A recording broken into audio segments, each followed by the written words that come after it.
How's it going, everybody? And welcome to another episode of the Pursuing Greatness podcast. I'm your host, Gabe Peterson.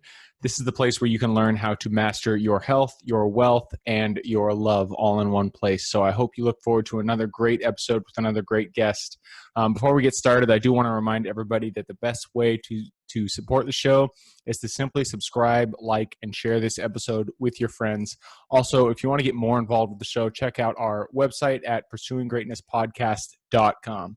Other than that, I hope you guys enjoy. I hope you have your pen and paper ready to take some notes on some great wisdom coming your way. And I look forward to seeing you guys on the other side of the episode.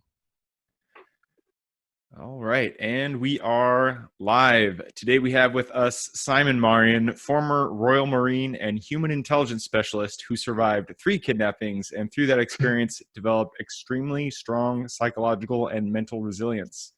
Now, Simon is an international speaker, author, trainer, and coach, sharing lessons from his life of action and how to prepare for and overcome trauma and other stressful situations.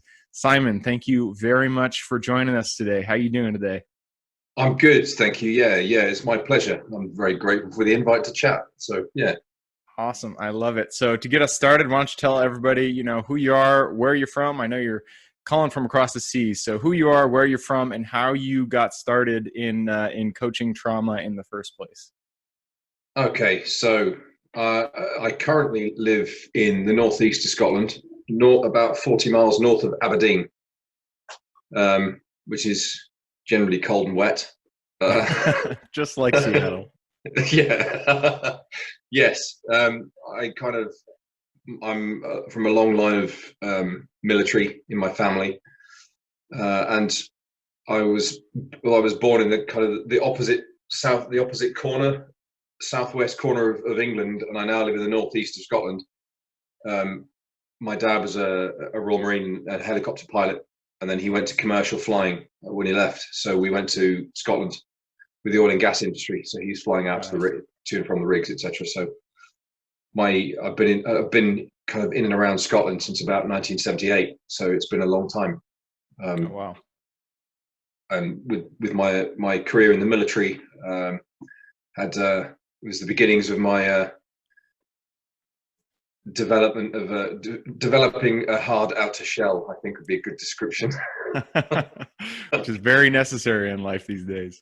Yes, yeah, definitely. I think even more so than it used to be, to be honest. It's things have gone a little bit crazy, to put it mildly. Mm-hmm. I'll leave it at that. That's about the politest I can put it. So yeah, and I've been stupid enough to get kidnapped 3 times. I've been in close to far too many explosions, and beaten, shot. I got stabbed once. So I've pushed the boundaries and tested a lot of theories in my time. Well, perfect. And yet you still stand here in front of us, totally lucid, totally, you're here, you got a strong mental state. We can obviously tell just by your voice. And so you were not beaten by all those experiences. And so that's kind of what you're here to talk about is, you said you were kidnapped 3 times. You're even stabbed. All of these things happened to you. And yet you came through the other side. You're still strong. So kind of tell us, kidnapping is not something that happens. I have never dealt with it in my own life, obviously. And it's a very rare occurrence unless, you're living in certain parts of the world. So I guess let's start with that topic. How did those instances occur? Well, the first 2 happened in Nigeria, about a year apart. And the first one was, it's not a very nice experience being, there's that whole shock of capture piece, which fortunately I'd had training to prepare for in the military. Yeah. And obviously you were in the military at this point, so it was not a civilian. No, this was after the military. Oh, wow. Okay. You think you'd leave all that crap behind and move on to something a bit more sensible, but no. So I got, the first time was 9 days, and after the kind of the initial turmoil and turbulence of these guys shoving guns in your face when I was unarmed, as well. So it was a bit of a shit deal, really. And what were you originally doing in the area? I was at that point. It was maritime security. I was a security consultant. Yep.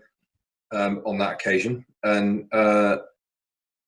yeah, I just happened to be in the wrong place at the right time for them. So yeah, that you got taken. Myself and two other guys got taken on to taken away. Got into these speedboats, taken to the shoreline, up through the river, up into the swamps. And when we got to the village they lived in, they said, "Listen, basically, just don't worry about it. Problem's not with you; it's with the government and the military and the oil companies and all the rest of it. So we're not going to hurt nice you." of them.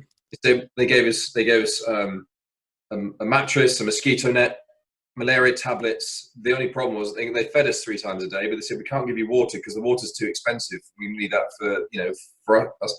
So they gave us this Nigerian beer called Star Beer, which is it's just a horrendously chemically brewed beer, and it gives the most horrific hangover. Oof. So basically, we drank warm beer for 9 days, and actually, apart from the beginning bit, the worst part was actually the hangover at the end, and getting this horrific beer out of my system again. So wow, yeah. So beer was cheaper for them than water. Yes. Wow, that is pretty crazy to think about. Yeah, it is a little bit weird. But it was actually such a chilled experience in the middle of it that I was actually servicing their weapons for them. So they had old AK-47s, so they're all rusty. So I cleaned them up, sorted the magazines out, sort of just tidied up their weapons for them. It's just something to do. Wow, that is so it was quite surreal. Yeah, absolutely. So I'm sure when this first happened, when they first approached you, were you guys in a car? Were you out on the streets? Was it vacant? Were there other people around you? On a boat. You were on the boat, and they drove up to you. Yeah, they came out to, I don't know, I can't remember how far offshore we were, but yeah, no, they've gone over 100 miles offshore to do hijackings and to hold an entire offshore installation hostage, really. Wow. So yeah, they've got some balls. Absolutely. So when they first approached you, obviously you had training prior to this. You'd been in the military, so you weren't 100% unprepared, but it still had to have been a terrifying experience for them, coming up to your boat, taking you. But then when you got there, it sounds like things turned out not to be as terrifying. Yeah. Yeah, it was. So it's kind of that was kind of a weird thing. It made me kind of laugh afterwards, to be honest, when it was all over, because it was just so bizarre. So describe the people that the kidnappers. Were they cordial to you? Was it so? It was not a rough environment. No, not at all. They were really nice. They said basically we were a commodity. They wanted us. They wanted money. They knew they could get money, and they needed money. That was interesting. Wow. And they had no problem with us whatsoever. So that's a different world. So how did it end? Yeah. Did they? You said 9 days was the total duration. So it sounds like it did end at some point. Yeah, it was. Here. The negotiations for the ransom were pretty swift and smooth. We got in. They woke us up one morning and said, "Listen, you're going to go home. So have some breakfast. We'll get in the boats." And they took us to a village. Where I don't know where we were, to be honest. In the middle of all that swamp, so I've no idea where I was. But we to a bigger town along the river. Got up to a boat came one way, another boat came one way. We met in the middle of the river. These guys dropped a bag of money into the boat we were in, and we cross-decked into the other one, and that was it. We parted ways. That was it. Wow, that's crazy to think about. It sounds very transactional, especially from their side of things.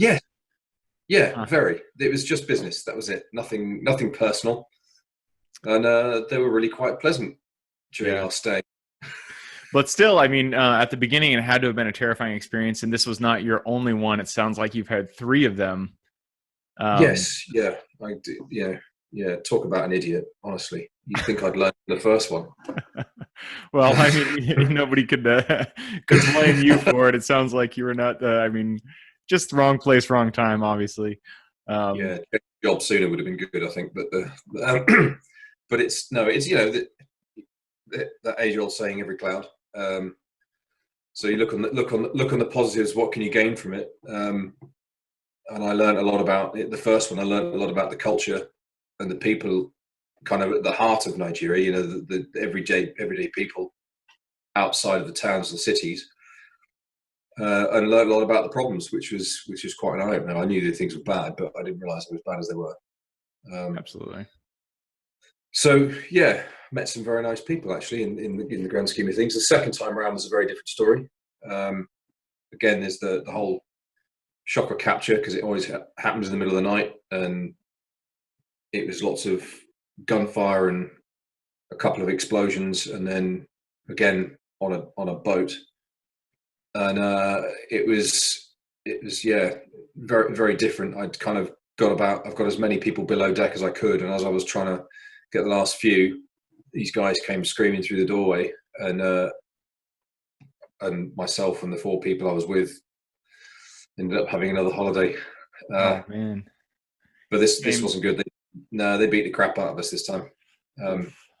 Got thrown off the boat into the water, and then dragged up into this speedboat into the swamps again, to Christ knows where. And there was no communication from them at all. It's very different atmosphere. And I knew from the get-go that this is going to be a very different experience. So it took 35 days for them to get the money, and the last 10 days started to up the ante, because they started getting drunk. They started taking more of the drugs that they take, and they were taking their frustration out on us. They started beating the crap out of us on a daily basis, to the point the last week there was some mock executions. So they would come up with a pistol or an AK, smack you in the face with it, knock you to the floor, and then just ram the barrel down the back of your throat, and then laugh at you, and then pull the trigger. That had to have been terrifying. Absolutely. It was. It wasn't. It's not my most enjoyable moment, I have to confess. But I think the worst part, there was a couple of occasions where they were drunk, and they were kind of smacking you with the flat side of a machete. Oh geez. Getting shot's one thing, but getting hacked to death is a different thing entirely. So that was probably the cheekiest part of that, I would say. Cheeky is a nice way to put it. Yeah. So that eventually, eventually again, it was in boats, woken up one morning in boats down the river. This time we all got out at this jetty along. It's actually the same place, but we didn't get off at the jetty last time. So we got off, and then the money handed over, and that was it. Back to Lagos for a debrief, and just in fact, I think we went out for a Chinese, and then got absolutely shit-faced. A good way to de-stress after a little kidnapping. True military, commiserate and commemorate with alcohol. There you go. So I mean, obviously very scary experiences, but the point of all of this, and of what you really stand for, is that you went through this. You went through these very terrifying experiences that could really leave lasting trauma for many people. But you came out the other side, and you're still here today. So kind of tell us, like, how you're in the trauma place now. You're trauma coach now. So you help people get through that experience. You show them that they have this resilience in them, yes. Which you obviously picked up from your own experiences. So kind of tell us, what do you see being the key, I guess, aspect for overcoming trauma? I guess you can reference your own experience here. Like, after those experiences, how did you get over the shock that must have gone through your body, of being taken, especially being beaten, being mock executed, all of those things? In hindsight, I kind of lost the ability to self-regulate. I forgot how to do it. And that was, one of the biggest things in trauma is relearning how to tolerate uncomfortable emotions. Because when these memories come up, it can create a very turbulent state in your mind and your body. And, being able to tolerate these emotions again and recognizing that for what they are, they can't hurt you. Yeah. It's just a series of sensations based on a chemical cocktail produced in your brain that floods through your body. So it's not going to hurt you. The only thing that's going to hurt you is potentially your behavioral response on the back of these things, because you get freaked out and you start doing stupid things like, waking up and having breakfast with Uncle Jack every morning and being a grumpy, miserable bastard and snapping at your wife, your kids, your girlfriend, your husband, boyfriend, whatever, whoever your family is, they always take the brunt of it. And because we always feel safest venting to those that are our nearest and dearest, because we trust them enough to do it. Yep. It's kind of a backhanded compliment. So that in itself, relearning to self-regulate is the beginning of, getting past it. And that's kind of what I do now. Not only in my own work, and I do with the talks and the workshops, etc. But I set up a veterans mental health charity with a friend of mine in the UK, and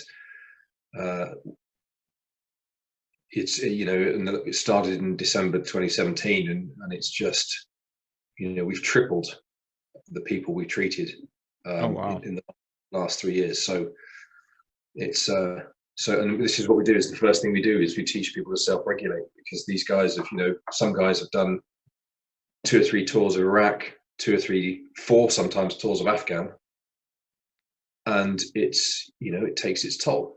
We all have our limit, and there's a lot of shit goes on out there, and you have to see and do and deal with a lot of chaos and misery, and everybody cracks at some point. So this is what we do: is we help people to self-regulate, go through, we have mechanisms, tools that we use to help people overcome the serious trauma, but get people back self-sustaining and self-maintaining. That's so they can live rather than just survive and exist. Absolutely. Well, first of all, I mean, I love the charity, the purpose of the charity that you guys started. That's really awesome. So congratulations there. Thank you. Going back to just kind of the topic of trauma. So I'm not obviously an expert in this area, but so trauma just as a topic in and of itself, can you kind of define trauma for us? It's basically when your emotional system shuts down, correct? And you're basically, yeah, our emotional system has reached overload and overwhelm, and we go back to our base survival system of fight, flight, freeze. And if we get stuck in that, that's when PTSD kicks in. If it's if it becomes chronic, everyone, experiencing trauma, we all have glitches after experiencing something traumatic. But if it continues, then it progresses into post-traumatic stress. And there's a lot of people in the military who develop complex PTSD, which is reminiscent of childhood abuse. Complex PTSD is usually from childhood stuff, but because they've been in a situation where they haven't been able to escape, and it's their primary caregiver or somebody in the family that they know is doing this stuff, whether it's physical, sexual, emotional, whatever it is.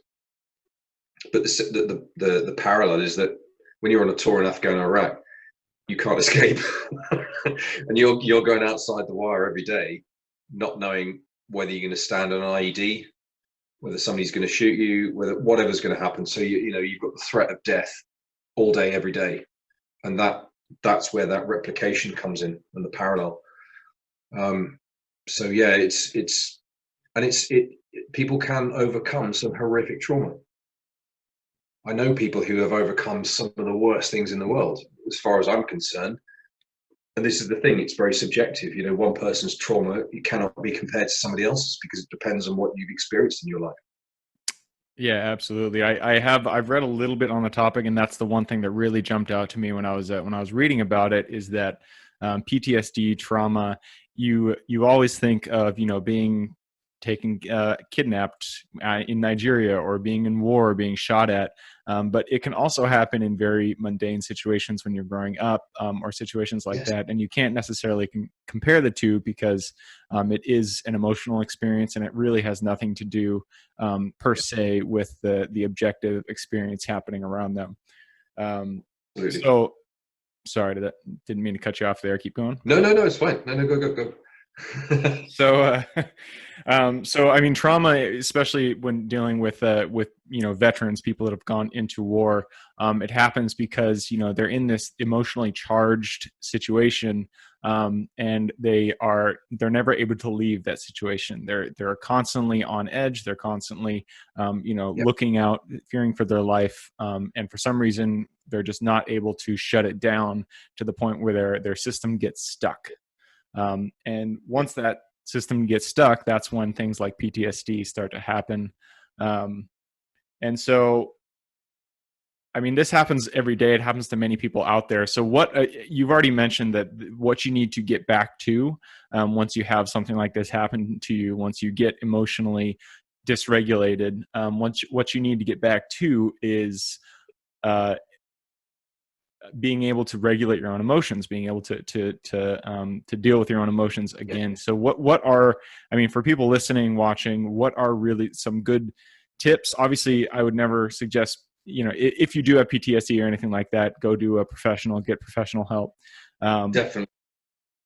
But for people who are, who just every day dealing with very, I mean, even at work, sometimes your emotions can run high with your boss, anything like that. So for Yes. those, non-life threatening situations, or even life threatening situations that do die down and don't develop into PTSD, what are some tips that you can give people to help regulate their emotions and get themselves back into sync? I think the biggest thing, and it takes practice. This isn't a magic wand, and it doesn't happen overnight. You've got to actually put some conscious effort into this like when you learn anything new, you've got to practice to make it work slick. So the biggest thing for me is that I've kind of flipped the fight, flight, freeze response, which happens, and when people with PTSD get stuck in that, is instead of fight, flight, freeze, I kind of paralleled it with what happens in the military. When something startles you or scares you or is terrifying or makes you afraid for your life, you fight, you run, or you freeze. In the military, when you come under contact from effective enemy fire, you don't run straight into it unless it's an ambush. Your standard drill in an ambush is to get the other side of that hot flying metal as quickly as possible. Makes So sense. you run straight through. Okay. But if it's from a distance, you pause, you go to ground. So you pause, you lay low, so you pause. So instead of fight, flight, or freeze, you pause. So if something happens you need to, rather than just be, having that initial emotional response, is train yourself to pause, to assess what's going on, and then act. Awesome. That reminds me of a book I read. I can't remember what book it was. I'm gonna screw this one up. But essentially it said, in between stimulus and response is the I don't know, golden zone. That's not the actual quote, but it mentioned exactly what you just said. Is that once something happens to you, the stimulus, you have an opportunity to pause and to really gain Yes. control of your reaction to that stimulus. And it Yeah. sounds like for people who are experiencing really difficult emotional situations, be it dealing with your boss, getting put to gunpoint, the key is to just take a second, pause, and recognize the situation you're in, and create an ideal response from that. Yeah, identify your options. If you don't pause and you go careering headlong, you limit yourself. But if you pause and have a look around and go, right, what are my options here? What can I do?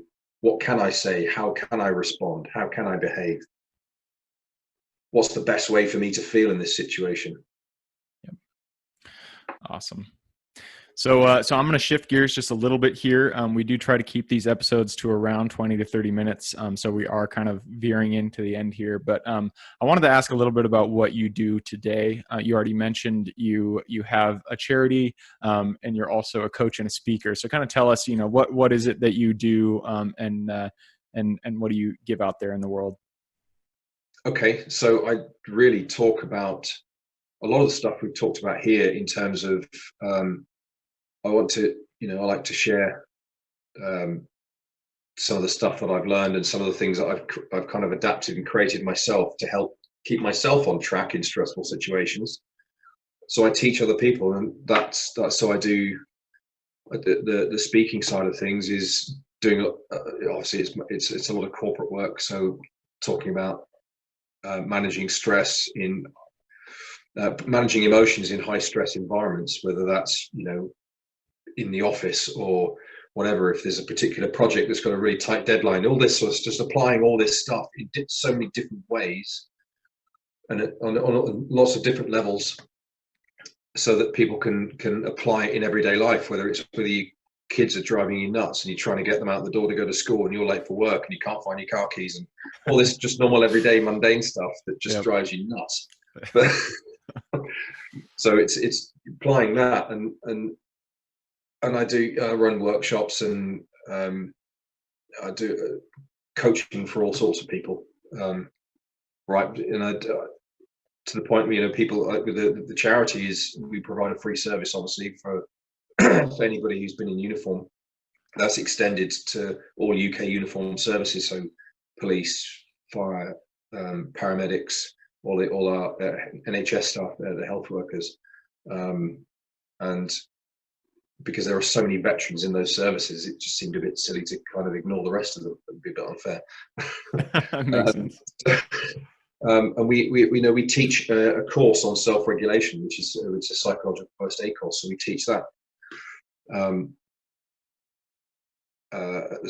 So there's a whole load of stuff built around emotion. Really, it's about developing emotional awareness to become emotionally intelligent, so you become emotionally resilient.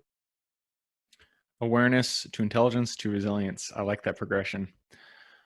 And that leads me to my next question. So there's a series of questions that I ask every guest, regardless of the topic that they go over. And one of them is your favorite skills. Life demands that we have a whole host of skills at our fingertips, and that we masters these skills in order to really, live a great life. So what is the one skill that you feel everybody should add to their tool belt? And it could be anything, any type of skill that you like to think of. Well, then you'll recognize why. One of the core values of the Royal Marines is cheerfulness in the face of adversity. So for me, that if you can laugh at yourself and laugh at the situation, you'll get through it. Absolutely. And I can't tell you the number of times when I realized how nice it is to be able to laugh even when shit hits the fan. So I've never been kidnapped, but I'm sure that would help a lot in that situation as well. Especially the third time, I go, my God, really? Not again, Jesus! Why is this happening? So moving on, we're not born into this world knowing everything. We're kind of clean slates. We start to develop the knowledge as we go on. A lot of this comes from the people that we're surrounded by, but it also comes from books. And I'm not sure if you're a bookie, but I like to ask everybody that comes on, what is your favorite book, both in the topic that you're talking about right now, trauma, developing a resilient mindset, and just a general book that you enjoy? Oh my word. Right. That's there's a couple of books in terms of what I do that really stand out. One is Waking the Tiger by Peter Levine. I read that one. That's good. Fantastic book. And the other one is The Body Keeps the Score by Bessel van der Kolk. That, it's one of the best books on the subject I think I've read. In terms of books one of the books I read when I was, I think I was about 7 or 8 when I read it. And I read it so many times over the years. It was Lord of the Rings. Oh, nice. Good one. I like that. Yeah, love that. That was just complete escapism for me. Yep. Mine was actually embarrassingly Harry Potter. I really Nothing wrong with that. I think I read through every single time they came out. I was just page turning the entire time. So Body Keeps the Score and Waking the Tiger. Those are good recommendations for anybody looking to develop resilience or overcome trauma. So on to the next one. You've lived an amazing life. You've had so many experiences. Going back to Simon when he was, just starting out in life, give him one piece of advice. You could repeat the same thing. This is kind of a ditto question, but give him one piece of advice going forward. Don't hold back. Just do shit. I like it. And even with the curtness of the advice, there's so much wisdom in that. Don't overanalyze.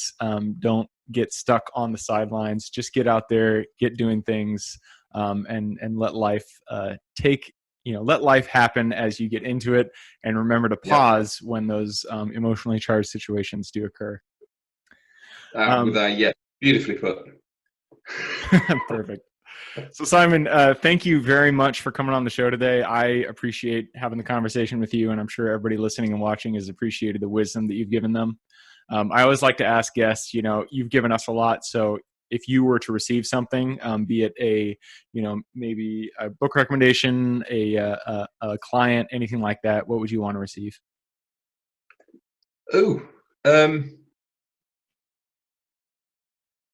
I do love to read. All right. Yeah. So if you know of a good book, send it Simon's way. And on that topic, if somebody did want to get in contact with you, what would be the best way for them to do that? They can find me on Twitter and Instagram. It's just my name, Simon Maryan, @ Simon Maryan. Or I've got a website that's in the process of being redone, but it's just simonmaryan.com. It keeps it really simple.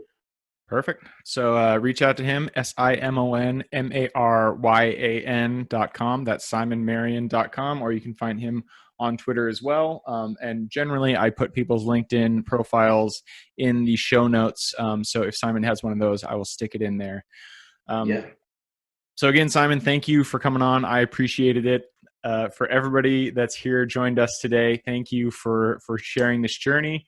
And again, the best way to support the show is to subscribe, like, and share this episode with your friends and family. We really appreciated it, and we look forward to seeing everybody on the next episode.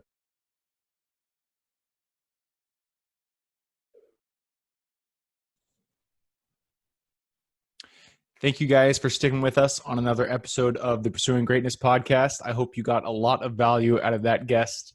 Again, the best way to support the show is just to subscribe, like, and share with your friends and family. Also, check out pursuinggreatnesspodcast.com if you want to get more information about what we do and what we offer. I hope you guys have a great day and keep living in integrity with yourselves. And I look forward to seeing you on the next episode coming shortly.